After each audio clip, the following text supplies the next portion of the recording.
No one knows exactly how long Eleanor Vance stayed in Blackwood Manor after that night. Weeks? Months? The calendar pages in her journal remained starkly, unnervingly blank after the date of the storm. Time, it seems, had ceased to hold any meaning within those decaying walls. When the police finally arrived, their presence felt like an intrusion on a sacred, silent place. Her publisher, a man of routine and deadlines, had grown anxious after she missed 3 scheduled calls. 3 strikes. So he sent for help. The officers found her car parked just as she'd left it, a thin layer of dust and fallen leaves coating the windshield. Her belongings inside the house were untouched, a silent tableau of a life interrupted. Her tent, that small bubble of an outside world she'd brought in, was still pitched in the grand, echoing hall, looking absurdly out of place. It was a flimsy defense against the immense, oppressive history of the manor. And there, sitting innocently on a small crate beside the tent, was her tape recorder. The police, methodical and thorough, checked it. They rewound the last cassette, hoping for a clue, a final message, anything that might explain her disappearance. Most of the tape was just what they expected. Eleanor's own voice, cataloging drafts, noting strange noises, her tone shifting from professional curiosity to a creeping, undeniable fear. But there was one new recording. Just one. It had been made after her last known entry. The officer pressed play. The familiar, low hiss of the tape filled the cavernous hall. Then a sound emerged, the slow, rhythmic dripping of water. Plink, plonk, plink, like a leaking faucet in a forgotten cellar or blood seeping through floorboards. It was a sound that seemed to worm its way directly into your brain. Over this maddeningly steady rhythm, a man's voice spoke. It wasn't angry, it wasn't frantic. It was calm, deliberate. A voice that had all the time in the world. "She came looking for us," the voice said, its tone almost paternal yet chillingly possessive. "We gave her a home." The words hung in the air, thick and heavy. A home. Was this what she had found? Not a story, not a history, but a final, eternal residence? The officer leaned closer to the small speaker, straining to hear. And then he did. Behind the man's calm pronouncement, behind the incessant dripping, there was another sound. It was faint, almost a ghost on the magnetic tape. A whisper.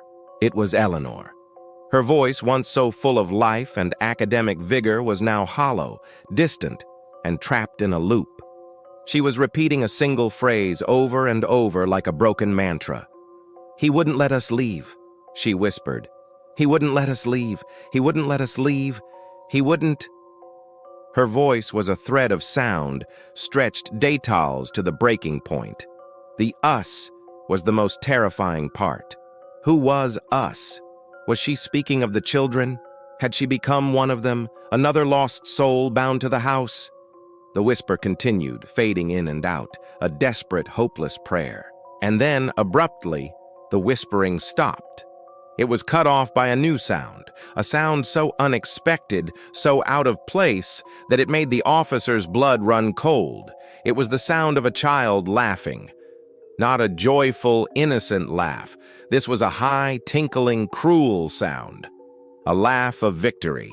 And with that chilling Peel-Chan pin of laughter, the tape clicked and fell silent. The official investigation concluded that Eleanor Vance had likely wandered off into the surrounding woods, succumbing to the elements or getting lost in the dense, unforgiving terrain. Her body was never found. The case file was eventually closed, another unsolved disappearance in a region Mushini full of them.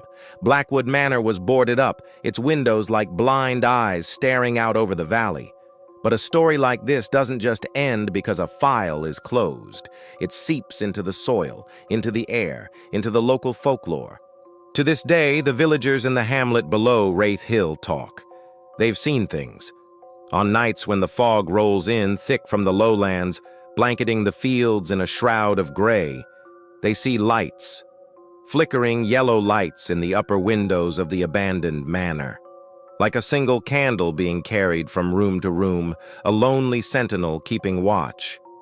They say it's the house, breathing, waiting, sometimes on the stillest of nights when the wind is just right. Those who are brave enough or foolish enough to walk to the bottom of the long, overgrown drive can hear something else.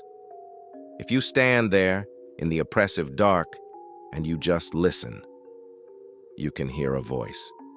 A woman's voice, calling faintly from the house.